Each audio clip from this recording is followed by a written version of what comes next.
Previously, on the sample jamble, Kirby has become paralyzed from the waist down and no longer has the ability to jump, and therefore relies on close friends and family to help him get around. However, notorious ableist King Dedede attempted to flex his superiority over the crippled Kirby by challenging him to a foot race, requiring Kirby to use exactly 1% of his power to jump and put Dedede in his place. In this episode, Kirby continues to storm ahead, jumping as little as physically possible. This is Kirby Superstar Ultra's No Jumping Challenge.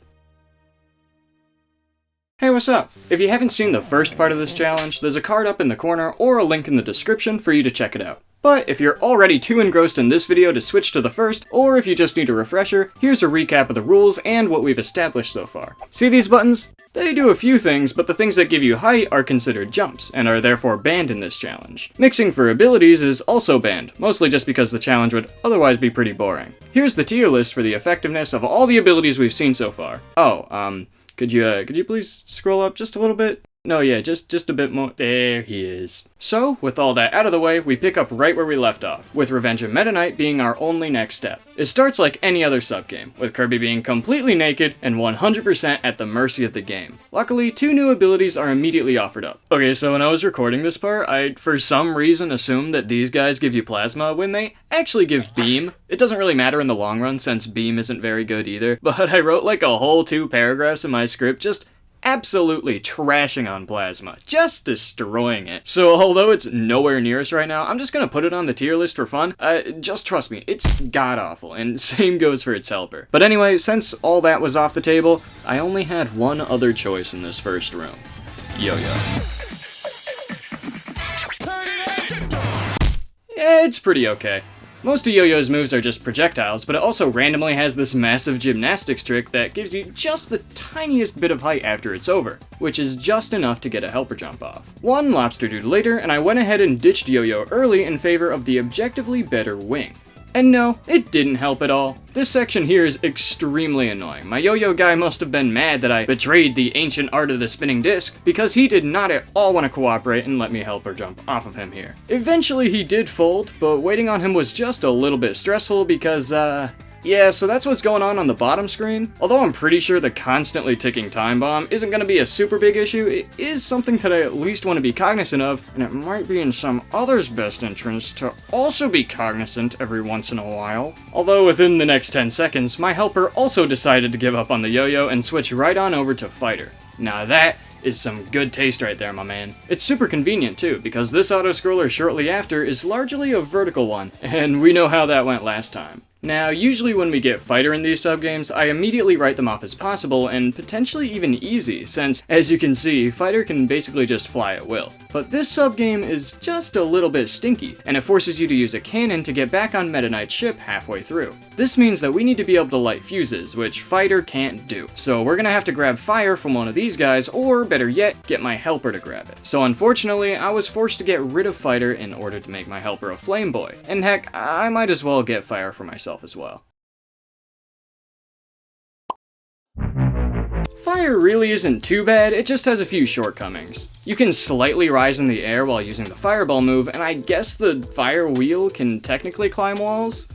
Technically. However, neither of these things actually give me enough height to get into the cannon, let alone in the amount of time it takes for the fuse to reach its end. So instead, I use the spring and some helper jumps to get into the cannon first, and then just wait for my helper to light the fuse for me, blasting me off to the rest of the level.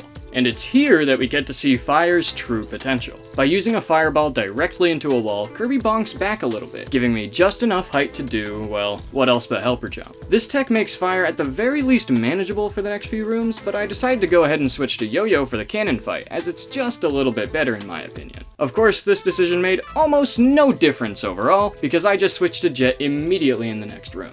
We talked a little bit about Jet in the first part, but we didn't get the chance to actually use it to see its stuff. And although it's fantastic for moving horizontally, it leaves a lot to be desired when it comes to getting height, which is, you know, kind of the point of this challenge. That doesn't mean Jet is completely helpless though. You can actually move slightly up or down during the fully charged boost, which, given enough distance, can either give Kirby enough height to helper jump, or enough height to continue boosting at the wall in order to bonk its way up. However, this sucks. Here's how long it takes for me to get over a single block. I hate it here.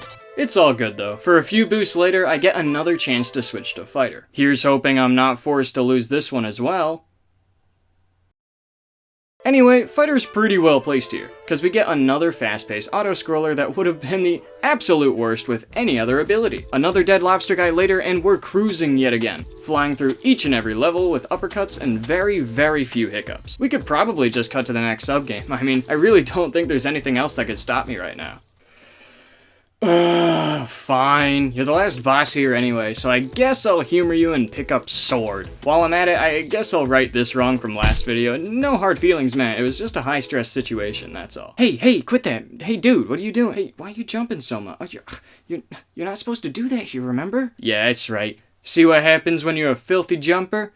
Bad things, pal. Bad things. Okay, so maybe I made him a little too angry, because now we have to do an escape sequence and, oh hey look, we have Wheelie Rider. I actually talked a bit about how Wheelie is really nice to have since you can get some height from dismounting him. It'd be just the absolute biggest shame if I were to happen to, I don't know, be in a certain circumstance that would forbid me from getting off of the Wheelie helper that the game so graciously gifted me with. It's not often that this game literally forces you to use one specific ability, but here we are. The tier list I'm using doesn't even have Wheelie Rider in it, so I'm just gonna go ahead and edit it in. Ah, yeah, there we go.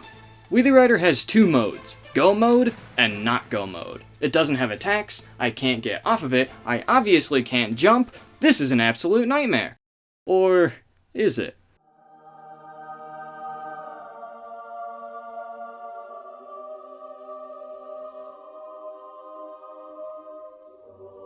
Thank God himself, Wheelie Rider has at least this much to work with. By sharply turning in Wheelie Rider's go mode, it pops up just a little bit, which is just barely enough to clear one block of height. Now all we have to do is pray that it's enough just for this room. Dang it, Meta Knight, my guy, my dude, I understand you and I, we're not quite the same. I see myself as a little bit more grounded, a little bit more down to earth, but if you could just give me a little bit of a hand here, that'd be, no, yeah, I guess I'll just see you around then. That's cool. Yeah, it's nice to see that at least someone here was paying attention to the time limit. But don't worry, it's not over. With just a little bit of extra speed, I can get to the same area with a tiny bit more time left on the clock, which may be just enough to convince Meta Knight here to help me out. And with a well-timed leap of faith, he might just go through with it.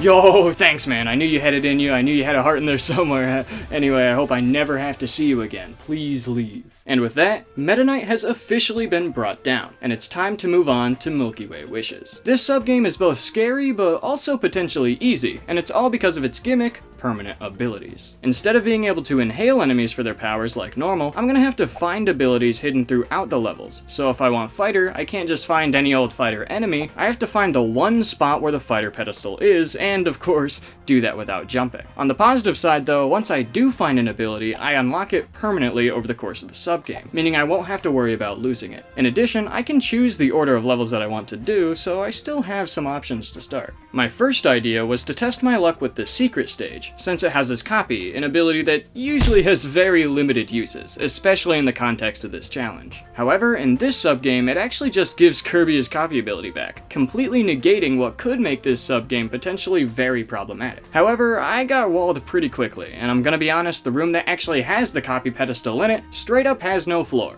so I don't know why I expected to get anything done here. So now that copy is off the table, for now at least, I was forced to choose a level that had the best chance of giving me access to an ability that I could at least make a helper out of. Let's take a look through these things. The water level could be good, since popping out of water does give me some height, but it wasn't enough to clear this wall in particular. The space level also starts off with some potential, but eventually reaches a dead end as well. The rock level has a fat wall after the first mini-boss. The machine level has an impossible to cross gap almost immediately. I can't even start the cloud level, and the fire level has two sleep enemies that I could technically mix with, but that's a banned strat. And outside of that, this one's hopeless too. And with that, only one other level remains as a possibility, the grass level.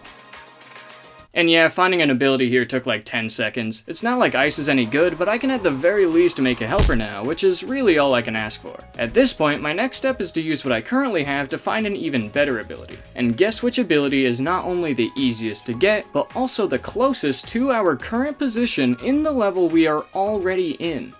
Yeah, that's right, Milky Way Wishes. More like Milky Way wishes it was a harder sub-game. Okay, so like, it's still kinda hard. Specifically, the lava level kinda kicked me around for a bit, but the fact that I could infinitely get my fighter back whenever I lost it made it more annoying than anything.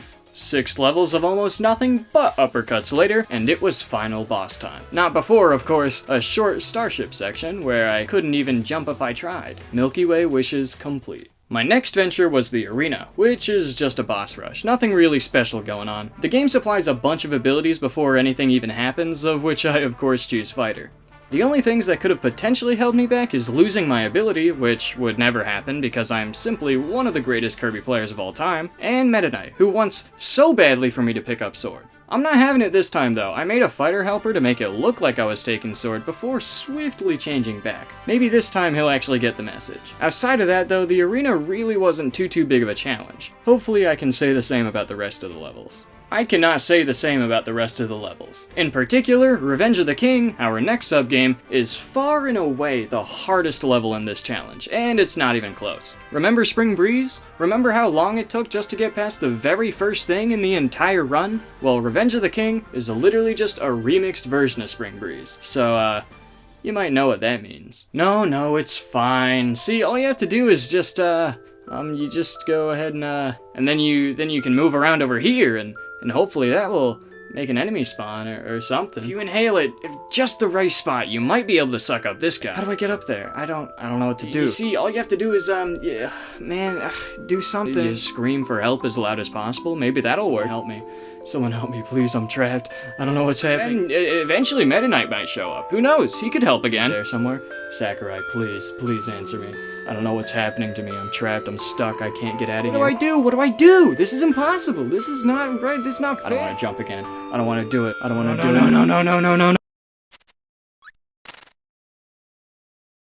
What do I do now? What do I do?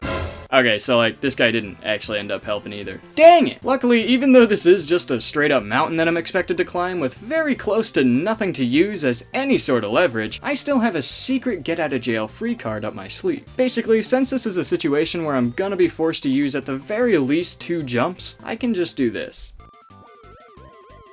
Is this cheating? Maybe, but I only use 2 A presses total. One is the initial jump and the second to float upwards. From there, I can just press up on the D-pad to continue floating, so it's completely legal according to my initial rules. But I do get it if you think this is a little bit of a cheap way out, but as far as I can tell, there's no better way to clear this room under these restrictions. If you have an idea for what I can do here, I implore you, please try it out and tell me how it goes, because I'm also fairly unsatisfied with how the beginning of this sub-game went, as hopefully communicated through the whole, me going insane bit. But with the band-aid ripped off, here we are. 1 mountain climbed with as much damage control as I could manage. Obviously, this still isn't very ideal. I just tripled the amount of jumps needed to complete this challenge. But with Bomb being grabbed on the way out, I was determined to show this sub-game that I wasn't quite out of it yet. That I still had some fight left in me. That I wasn't about ready to let that number get any higher. This is truly the King's revenge for humiliating him time and time again by doing nothing wrong. Nothing beyond simply being myself. I will not let him win. I will persevere. I will show him that revenge is a dish best served in a 3-track foot race. Okay, anyway, back to the Kirby challenge. Like I said, Vom is really quite nice to have, and of course I also made sure to create a helper as soon as I could in order to more easily deal with some of the rocky terrain. I was making some pretty solid progress when I came across probably one of the worst things you could ask for in this challenge. A vertical section where I'm expected to gain height off of completely flat ground. Although Bomb is usually what I need for this, it can't quite send me that high. And there's not really much wiggle room here either. Although there is one enemy that spawns up here, I can't respawn him when he dies, meaning I either have to find an ability that can work with absolutely nothing, or an ability that can excel with just a tiny bit, and I think I have just the thing for the latter. Let's go back a bit. Back to an ability that I passed without a second thought, to an ability that we have, yet again, somehow yet to see. Suplex. Suplex is exactly what we were looking for, as its specialty is grabbing and throwing enemies in blocks, which also just so happens to hurl Kirby across the screen as well, usually for the purpose of activating helper jumps. Although the best of these throws for height requires the A or Y button and is therefore banned, Suplex has a myriad of throws that give at least a tiny bit of height, a forward dash that can cover a huge amount of horizontal distance, and a downward kick that can bounce off enemies in certain situations. It's time to put some of these tools to good use. Now, like I said, I can't respawn these guys when they die, meaning I have to make the most of their fragile, finite lives. That being said, I immediately do a backdrop on this dude to activate a helper jump that gives me the height I need to lunge over to this platform. Then I drop through the platform for another helper jump before hitting this cat guy with 2 consecutive pile drivers, putting me in the perfect position to set up another helper jump. I then perform multiple drop kicks on this guy to maintain my height in order to get up here, where I could finally take a little bit of a breather. I tried using this block to initiate another helper jump into lunge combo, but it wasn't quite enough to reach this ledge. Luckily, I can actually get grabbed by this enemy, which for some reason doesn't just get me up to this ledge like I thought it would, but also launched me all the way over here. Alright, that works. From there, I continue to use various throws in order to get the helper jumps needed to reach the very top of the room. I told you I wasn't ready to give up on this challenge, and Wispy didn't pose too much of a threat either. I just had to make sure the finishing move was one that would put me in the air, so I wouldn't have to deal with the same situation from the first Wispy fight. However, moving on to the next stage, this subgame continues to make its case for being the hardest one by far. Suplex is great and all, and obviously I have a bunch of options here, but I never said it was easy, alright? Some of this stuff is precise, and dealing with my helper's random and frankly pretty dumb movement is a pretty big challenge. Luckily, the game throws me a bit of a bone here by giving me wing, and thank goodness it did that, because some of these sections are just straight up ridiculous. Look at this nonsense. I'm trying to climb the wall here with Wing's dash attack, but this stone dude is just in the perfect spot to screw everything up. I'm not picking you up, but I will slap you on the tier list preemptively. How's that feel? This part was also pure garbage. My helper died because of course he did, so I have to climb this wall on my own. But these blocks keep getting in my way, so I have to climb up the wall until the very next block, shoot that block away with a feather, and then repeat, which I can't stress this enough, is not easy. Eventually though, we finally got out of there, and with a few more fairly straightforward rooms, we came across a beefed up Lololo and La La La, which I hate to say it, is the hardest boss fight yet by an extraordinarily large margin, mostly just because I still don't have fighter. Like an idiot, I almost immediately fell to the bottom of the screen, and then just had to sit there for eons before I was allowed to do even a little bit of damage. Eventually, I was able to fly my way out of there and finish the fight. Finally, I can continue. Oh no. This is a disaster. No walls, no enemies, no damage boosts, no fighter, and yet the game asks me to go up. According to everything we know so far about this game, about this challenge even, this is an impossible situation. But that doesn't necessarily mean this is impossible. It might just mean that we need to get to know a little bit more. Among all of the abilities that we have access to throughout the entire subgame so far, none of them seem to be able to beat this situation. But can we really say that's true when we haven't even tried one of them? Stone has only one move, and that is to, well, turn into a stone. And although that's what it does, I'm much more interested in what it can do.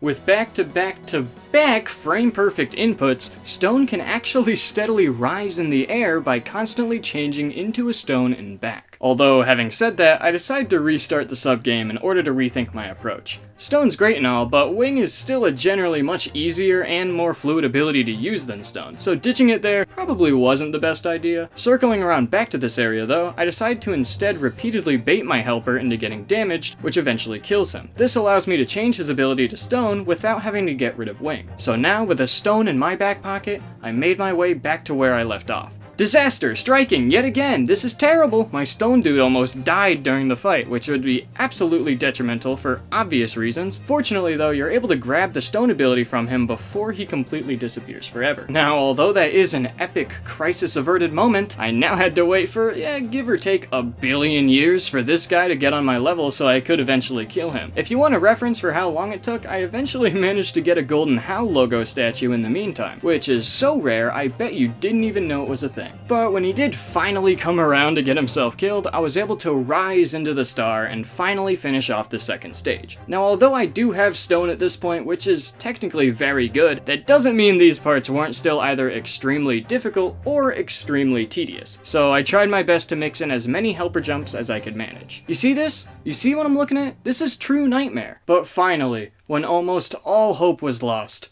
I saw it. In the distance. The light. The savior. The godhead. Fighter! Oh my god, this took so long. You saw what I had to go through, right? You saw what I resorted to when you weren't around? I used suplex. I used stone. I had to fly for the first room. But now he's here. And just in time, too. Because now we're in DDD's castle, ready to take our own revenge. And of course, as it always does, Fighter made short work of the rooms, the mini-bosses, and Waddle Dee. Okay, that last part was a lie, I just ate him. But now, it's time to battle the king. Sure, he starts off by giving me hammer, which I suppose is technically bad, but I'm not gonna ruin the moment by beating my demon in some lame, dishonorable, and non-cinematic way. Instead, I'm gonna finish this off the way it was meant to be. And with that, the Revenge of the King, the most challenging obstacle thus far, is complete.